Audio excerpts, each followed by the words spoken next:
গামলার নতুন ফ্ল্যাটে বা নতুন সংসারে কে এসেছে? কে এসেছে? ফোকলা নিজে হাতে সংসারটা এবার কি করতে এসেছে বলো তো?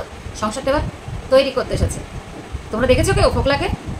আমি কিন্তু দেখেছি একটা ম্যাডামের ভিডিও ক্লিপিংয়ে বা ভিডিওতে, যেখান থেকে দাঁড়িয়ে ফোকলা নিজে হাতে সমস্ত কাজ করছে, ডেকোরেশনের কাজ। বুঝতে পেরেছো? এবার তারা কিন্তু শুধু অন্দরমহল দেখাবে, বাইরেটা দেখাবে না। কারণ অনেক প্রত্যক্ষদর্শী এবং যারা গোয়েন্দা বিবেকের লোক আছে এবং সিসিটিভি ক্যামেরার চতুর্দিকে যেভাবে তাকিয়ে রয়েছে, তাই এবার তাদের অ্যাড্রেসটা আর কাউকে বলবে না। বুঝতে পেরেছো? এবার ফোকলা আর গামলা বা টিন তোমাদের ভাষায়, এবার তারা নতুন করে দ্বিতীয় সংসারটা ভালো করে তৈরি করতে চলেছে। তাই ভগবান যেটা করে ভালোর জন্য করে। প্রথম সংসারটা না টিকলে কী হবে? সেকেন্ডটা তো টিকছে। তো চলো বিস্তারিত জানায়, সঙ্গে থাকো, পুরোটা দেখে তারপর কিন্তু কমেন্ট করে যেও। তোমাদের কমেন্ট আমার কাছে অনেক গুরুত্বপূর্ণ। ভালো থেকো।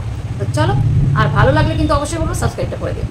সংসার করার অধিকার সবারই রয়েছে, সবারই থাকা উচিত, আর সবার রয়েছেও বটে। তাতে কারোর হস্তক্ষেপ করা উচিত নয়, এবং করলেও বা কার যায় আসে, তাই না? তো আজকে যার সম্বন্ধে কথা বলতে এসেছি, সবার প্রিয় টিন, গামলা, হেপি যাই বলুক না কেন, কত নাম এই প্ল্যাটফর্মটাকে দিয়ে দিয়েছে। বলেছিলাম না যে এই প্ল্যাটফর্মে সবার একটা করে নাম উঠেছে, কারণ সঠিক নামে ভিডিও করলে কপিরাইট যে খেতে হয়, তাই জন্যে সবার একটা নামকরণ হয়েছে। তো যাই হোক, এই যে মেয়েটা নিয়ে আজকে কথা বলতে যাব, সেই মেয়েটা একটা সংসার ছেড়ে আর একটা সংসার করছে, আর এই সংসারে সবার নজর পড়েছে। কেন নজর পড়েছে? কারণ হচ্ছে ওই যে বললাম, কেউ কারো ভালো চায় না। এইবার ভালো না যাওয়ার ফলে যেটা হয়েছে, প্রথম সংসার করতে গেল ফ্ল্যাট কিনেছে, খুব ভালো কথা। সেই পরিপ্রেক্ষিতে তারপরে যেটা ঘটেছে সেটা হচ্ছে অবশ্যই সবার নজর পড়ে গেছে, আর সবাই সেখানে তদন্ত কমিটি বসিয়ে সেখানে সিসিটিভি ক্যামেরা রেখে দিয়েছে। আর যেই সিসিটিভি ক্যামেরা রেখে দিয়েছে সমস্ত কিছু ধরা পড়ে গেছে, আর বেচারি গেছে ফেসে এই টিন এসে গেছে। সিসিটিভি ফুটেজ আর গোয়েন্দা যদি বাড়ির চারিপাশে ঘুরে বেড়ায়, তাহলে যে নতুন সংসারটা করতে গেছে সেই নতুন সংসারের, কেননা সেটা তো অগোচরে করছিল, কারণ স্বামী থাকতে আবার যদি কারোরকে স্বামী বলে পরিচয় দিয়ে সে সংসার করতে চায়, তাহলে তো মার খেয়ে মরে যাবে। তাই সে কি করলো? তাই সে আবার সেখান থেকে বেরিয়ে এলো। বেরিয়ে আসাটাই স্বাভাবিক। কেন বেরিয়ে আসবে না? কেননা এত চোখের মধ্যে থেকে, বিশেষ করে মানুষের চোখ, তাই না? বিশেষ করে মানুষের চোখ, এটা কিন্তু কোনো সিসিটিভি ফুটেজ নয়, মানুষের চোখ এর থেকে খতরনাক চোখ। আর এই চোখ তার প্রথম ফ্ল্যাটে তার দ্বিতীয় স্বামীর সাথে সবাই ধরাধরি করছিল। বেচারি না সংসার করতে পারলো, না সেই ফ্ল্যাটে থাকতে পারলো। এখন যেটা ঘটনা ঘটেছে, সে লাভ মেরে এখন অন্য একটা ফ্ল্যাট নিয়েছে। কিছু মানুষ বলছে, দিদি দয়া করে এই ফ্ল্যাটের সন্ধান কিন্তু কাউকে দেখাবে না, এবং বাইরে যারা রয়েছে বা বাইরে কোনোভাবে ফুটেজ যেন এই ক্যামেরার সামনে না আসে। তুমি শুধু অন্দরমহল দেখাবে, বহিরাগত কিছু দেখাবে না, তাহলে কিন্তু এই সিসিটিভি ফুটেজ বা এই প্রত্যক্ষদর্শীরা বা তদন্তকারীরা তোমার কিন্তু আবার কিন্তু সংসারটা করতে দেবে না। কারণ একটাই, কারণ সন্দীপের সাথে তার যে ডিভোর্স হয়নি, আর সন্দীপের সাথে বা কৃষাণুর মাসে বর্তমান, এবং সন্দীপের এখনও প্রাক্তন কিছু হয়নি, তাই তাকে সবাই একটাই কথা বলছে, এই লুকোচুরি। আমার বক্তব্য হচ্ছে লুকোচুরি কেন? যদি কাউকে নিয়ে সংসার বাঁধতেই হয়, তাহলে তো একে ডিভোর্সটা দেওয়াই ছিল ভালো। তাহলে তো এত প্রত্যক্ষদর্শী, তদন্তকারী বা সিসিটিভি ফুটেজ এর এত ভয় পেতে হতো না। আমি জানি না এই কেন বা কিসের আশায় এখনও অবধি এই খেলাটা করে চলেছে। হ্যাঁ জানি আইনের পথে হয়তো অনেকভাবে বাধা আছে, কিন্তু যেহেতু কিছুদিন আগে সন্দীপ একটা আপডেট দিয়েছিল যে সমস্ত কিছু আশার আলো দেখতে পাচ্ছি, সমস্ত কিছু আবার ফিরে আসবে, এটা যদি হয় তাহলে কি করে হয়, তাই না? তাহলে কি করে? এখন বক্তব্য হচ্ছে যেটা সব থেকে মন কেড়েছে, এই নতুন ফ্ল্যাটে কিছু মানুষ দেখলাম ভিডিও করেছে। আমি জানি না, আমার ভিডিওতে কয়েকজন এসে কমেন্ট করে, দিদি তুমি যেটা লিখেছো থাম্বনেল বা ক্যাপশনে, সেটা তো তুমি দেখালে না, বা সেটা তুমি উল্টো বলছো বা কিছু একটা, কিন্তু এদের কেন বলে না আমি বুঝতে পারি না। এরা দেখাচ্ছে যে দেখো ফ্ল্যাটে আবার কে ঢুকেছে, এই লোকটা কে, তার ছবি দিয়ে দিল, ভেতরে ঢুকে দেখাচ্ছে কেউ না, সে একজন ইলেকট্রিশিয়ান, এখন প্লাম্বার। এরা তা আমি বুঝতে পারি না, এদের তোমরা কেন কথা বলো না, আমি বুঝতে পারি না। যাই হোক, এখন ব্যাপারটা হচ্ছে নতুন ফ্ল্যাটে কাজ আবার শুরু হয়ে গেছে, আর একদল আছে 24 ঘন্টা ক্যাচাল যদি এই প্ল্যাটফর্মে দেখাতে পারে, তাহলে আর দেখায় কি? তার দাদা বৌদির সাথে তার সম্পর্ক খারাপ, তার মায়ের সাথে তার ঝগড়াঝাটি, তাকে এখন রাখতে চাইছে না, প্রতিনিয়ত বউটাকে দিয়ে খাটায়, এইসব একটা ঘটনা ঘটলে কত রকমের মন্তব্য, কত রকমের কন্ট্রোভার্সি শুরু হয়ে যায়, আর কত রকমের কন্টেন্ট ক্রিয়েটারের মাথায় কী বুদ্ধি উদ্ভব হয়, বলা বড় দুষ্কর। এবার ব্যাপারটা হচ্ছে যেটা আমার বলতে আসা, ওই একদল বলছে যে ওই প্লাম্বার বা কার্পেন্টার বা ইলেকট্রিশিয়ানসকে বলছে এই হচ্ছে ওর ওই যে নিউ হাজবেন্ড। দেখো ফ্ল্যাটে আমরা কাকে দেখেছি, কে এসেছিল ফ্ল্যাটের মধ্যে গোছাতে, কিন্তু আদৌ সেটা না। সেকেন্ড হচ্ছে তার বাবা মায়ের সাথে তার এখন বনিবনাই হচ্ছে না, বাড়িতে একটা মেয়েকে কিভাবে রাখবে, কিভাবে সেই বাবা মা মানে একটা এরকম বিবাহিত মেয়েকে 24 ঘন্টা বাড়িতে বসিয়ে রেখেছে, কাজধর্ম কিছু করে না, ঠাম্মা কথা শোনাচ্ছে, ওদিকে একটা বউ পরের মেয়ে এত সংসারে লেবার দিচ্ছে, তাই না? মানে মানুষ এদিকে একটা গ্রুপ তৈরি হয়ে গেছে, মানে মানুষ পারে না এমন কিছু নেই। আবার একদিকে যেরকম তাদের মধ্যে কিন্তু এবার লাস্টের দিকটা যেটা আছে সেটার মধ্যে আমি আবার পড়ি, যেরকম ধরো আমি যেটা ঠিক সেটা ঠিক, অন্যায়টাকে অন্যায়, ভুলটাকে ভুল, যেটা ঠিক সেটা বলবোই, কিন্তু এইগুলো কেন বলছো? ব্যাপারটা হচ্ছে যে যদি ও সন্দীপকে না ছেড়ে যদি নতুন সংসার পাতার যে গল্পটা করছে সেটা করে থাকলে তো আইনের দিক থেকেও সে যেমন অপরাধী এবং মানুষের কাছেও সে অপরাধী। বিশেষ করে আমার কাছে সব থেকে বড় অপরাধী সে মা নামে কলঙ্ক। আমি সন্দীপের কথা ভেবে বা সন্দীপের এই যে সীমা, সন্দীপের যে কন্ট্রোভার্সি হচ্ছে বা কিছু ঘটনা, এগুলো তো আমার কোনো যায় আসে না, কারণ যায় আসে শুধু মায়ের দিক থেকে। আমি ওকে এই যে তোমাদের টিন, এই যে মানে কি ঢ্যামনা বলে ফেলি অনেক সময়, আরে গামলা।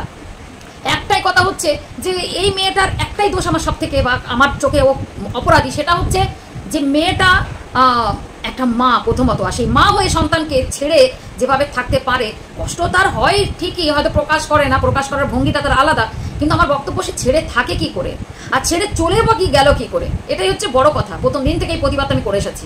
আর এই পরকীয়া সত্যি কথা বলতে ভালোবাসাটা অপরাধের নয়, কিন্তু সেটা যদি নোংরা জায়গায় চলে যায় সেটা কিন্তু সত্যি খুব মানে কষ্টের জায়গা। তো একটাই কথা আমার আজকে বলতে আসা, যে মানুষের কে ভুলভাল বুঝিয়ে, যে কন্ট্রোভার্সি ক্রিয়েটাররা মানুষকে ভুলভাল বুঝিয়ে মানুষের দিক পরিবর্তন করার জন্য মানুষকে অন্য অন্য দিকে যাওয়ার চেষ্টা করছে, করো না। যেটা টপিক, যেটা মুদ্রা, সেটা নিয়ে কথা বলো। এবং সবথেকে বড় কথা, এই মেয়েটার যেটা আসল দোষ সেটা তোমরা দেখো। সংসার যদি ওর মানে একটা নতুনভাবে করতে যাচ্ছে, সেটা অন্যায়ের, সেটা নিয়ে কথা বলো। কারোর সাথে দেখলে সেটা নিয়ে কথা বলো। যেহেতু সে এখনও প্রাক্তনকে ছাড়িনি, তাই তার নতুন নিয়ে সংসার করা তার মানে তার বেআইনি অ্যাকচুয়ালি, সেটা নিয়ে কথা বলা যায়। কেন কথা বলা যায় না? এবার ব্যাপারটা হচ্ছে এই যে ভুলভাল মানে ভুলভাল তথ্য দিয়ে যে ভিডিওগুলো মানুষ বানাচ্ছে, সেগুলো প্লিজ মনে হয় বন্ধ করা ঠিক উচিত। ঠিক আছে, এই মেয়েটা অপরাধী বলতে একটা স্বামী শ্বশুরবাড়ির থেকে যতটা অপরাধ আমি দেখতে না পাই, অত্যাচারিত হয়েছে, এই হয়েছে সেই হয়েছে, স্বামী স্ত্রীর যতটা ঘটনা, ওরকে এই যে রেকর্ডিংগুলো ওর আউটপুট হয়েছে, বাইরে বেরিয়ে এসেছে, সেগুলো চরম অন্যায়ের, অপরাধের। সব থেকে বড় ঘৃণ্য এই মেয়েটাকে আমি ঘেন্না করি। আর এই টিন, তোমাদের ভাষায় গামলা, একে আমি বেশি ঘেন্না করি এই কারণে যে বা এর হয়ে আমি এই কারণেই আমি প্রতিবাদ করি, বা এই কারণেই ওর হয়ে আমি অসভ্যের মতো আমি কথা বলি, বা ওর হয়ে কথা বলার একটাই কারণ, সেটা হচ্ছে যে এই মেয়েটা তার সন্তানকে ত্যাগ করেছে। সন্তানকে সেদিন ছেড়ে চলে গেছে, এক লরি ভর্তি জিনিস নিয়ে গেছে, সন্তানকে নিয়ে যায়নি। এটা আমি যতদিন থাকবো ততদিন এটা বলে যাবো। তাই আমি ওকে ঘেন্না করি, সেই জায়গা থেকে আমি ঘেন্না করি, একটা মা হয়ে একটা মায়ের জায়গা থেকে ঘেন্না করি। বুঝতে পেরেছো? এটাই হচ্ছে কথা। আর সেকেন্ড হচ্ছে যে এই যে ছেলেটাকে তোমরা বলছো দেখেছো, এ করেছো, ফোকলা ফোকলা ফোকলা, হ্যাঁ ফোকলার সাথেও রেকর্ডিং ধরা পড়েছে। ফোকলার মানে বিভ্রান্ত, কোথায় গুজরাটে গেছে প্রমোশনের কাছে মায়ের সাথে, সেখানে তোমরা বলতে চাইছো যে সেখানে ফোকলা গেছে, কিন্তু ফোকলা কিন্তু বাড়ি থেকে লাইভ করে দেখাচ্ছে। তো এই ভুল তথ্যগুলো দিয়ে বা যারা এইগুলো না মজা নাও, আমি অবাক হয়ে যাই। প্লিজ এগুলো করো না। এগুলোতে কি জানো তো, লাস্ট অব্দি না, মানে এগুলোতে তোমরা না মাঝে মাঝে না কেস কাবারিতে বা সন্দীপেরও অনেক বিপদ ডেকে আনছো, অনেক ভুল ভ্রান্তি জিনিস গুছিয়ে দিয়ে, বা এই প্ল্যাটফর্মের লোককে বিভ্রান্তি করে, মানে লাস্টে না এই সন্দীপ, যেটা কিছুদিন আগে যেটা ঘটনা ঘটলো, যে একটা মেয়ে কন্ট্রোভার্সি, মানে সন্দীপের সাথে একটা মেয়ের সম্পর্ক চলছে, একটা হাত দেখেছে, ব্যাগ দেখেছে, গাড়িতে ড্রাইভিং করতে গিয়ে সন্দীপের কথার ভঙ্গিতে কেউ বুঝে গেছে সে একজন ইউটিউবার, এত সুন্দর দেখতে, সে অনেকটা মডার্ন মেয়ে, সুন্দর, কত কিছু চললো। এটাতে কি হচ্ছে, মানে এই যে ঘটনাগুলো একটা একটা করে বেরিয়েছে না, এতে আমার মনে হয় না যদি সংসার করারও হয় না, তো সংসার ওরা কোনোদিন আর করতে পারবে না। সেকেন্ড হচ্ছে দেখো, ভালো কিছু করো, প্ল্যাটফর্মে এসেছো, ভালো কিছু করো, লোককে এরকম করে সংসার দেও না, কারণ সংসার, সন্তান, এগুলো ছিনিয়ে না বাবা মাথার থেকে, এগুলো খুব খারাপ কাজ। কিন্তু ব্যাপারটা হচ্ছে অন্যায়ও করেছে, অন্যায়। এবার সব থেকে বড় এখানে মেন হচ্ছে সন্দীপ। সে যদি সব কিছু মেনে নিয়ে সংসার করতে পারে বা করবে তো করুক, না করবে তো না করুক, সেটা তো পরের কথা, বা সেটা আইন বুঝবে আর তারা বুঝবে। কিন্তু যারা মাঝখানে থেকে এইসব মানে উল্টোপাল্টা কথা বলে মানে এই আইনের জায়গাটাও তাদের নড়বড়ে করে দিয়ে, বা ভবিষ্যতে ফিউচারটা পরপর দিনের পর দিন নষ্ট করে যাচ্ছে। এই ছেলেটার কথা সবাই একটু ভাবো, যে এই সন্তানটার মা হারা হয়ে যাবে, একটা বাবা হারা হয়ে যাবে। তো আমরা বাবা মা হিসেবে, বা আমরা একজন গার্জিয়ান বলবো, বা একজন মানুষ হিসেবে বিশেষ করে আমাদের একটাই কাজ হওয়া উচিত, যে একটা সন্তান যেন তার বাবা মায়ের ভালোবাসা পায়। আমি এখানে জ্ঞান দিতে আসিনি, একটু ভেবে দেখো নিজের জায়গা থেকে, যে সন্তানকে যারা ভালোবাসে, যারা মা প্রকৃত বা মেয়ের জাত, তারা বুঝবে এই কথাটা, যে একটা মা সন্তানের দুটোই প্রয়োজন থাকে, একজনকে নিয়ে সে বাঁচতে পারে না। হ্যাঁ, তো এখন তোমরা হয়তো বলবে 2024-এ দাঁড়িয়ে তুমি এইসব কথা বলছো, এখন তো অনেক সিঙ্গেল মাদার অনেক নিজেকে দেখিয়ে দিচ্ছে। কিন্তু হ্যাঁ, যারা টর্চার হয়, যারা এই সমাজের ছেলেদের বা কিছু পুরুষের হাত থেকে নিস্তার পাওয়ার জন্য তারা সিঙ্গেল মাদার হয়ে তারা সন্তানকে মানুষ করে, নেহাতি মানুষ করে, কিন্তু অনেকটাই সাফার করতে হয় তাদের তো আমি স্যালুট জানাই। কেননা সত্যিতে স্যালুট জানাই, এই কারণেই জানাই যে এই অখাদ্য কুখ্যাত কিছু ক্রিমিনাল ছেলেদের জন্যে সমস্ত ছেলেদের অপমানিত হতে হয় এবং কিছু মেয়েদের সাফার করতে হয়। কারণ একটা সন্তান মানুষ করতে গিয়ে একটা বাবা মা বা সংসারের সমস্ত মানুষ হিমশিম খেয়ে যায় আজকের বাজারে। সেখান থেকে দাঁড়িয়ে একটা সন্তান মানুষ করতে গিয়ে একটা মা বা একটা সিঙ্গেল মাতা বা সিঙ্গেল ফাদারের কতটা হিমশিম খেতে হয় সেটা যারা করে তারাই সে একমাত্র জানে। তো আর কিছু বলবো না, শুধু একটাই কথা বলবো, দয়া করে ভুল ভ্রান্তি ছড়াবে না, আর সঠিক কথা বলে সঠিকভাবে ভিডিও করো।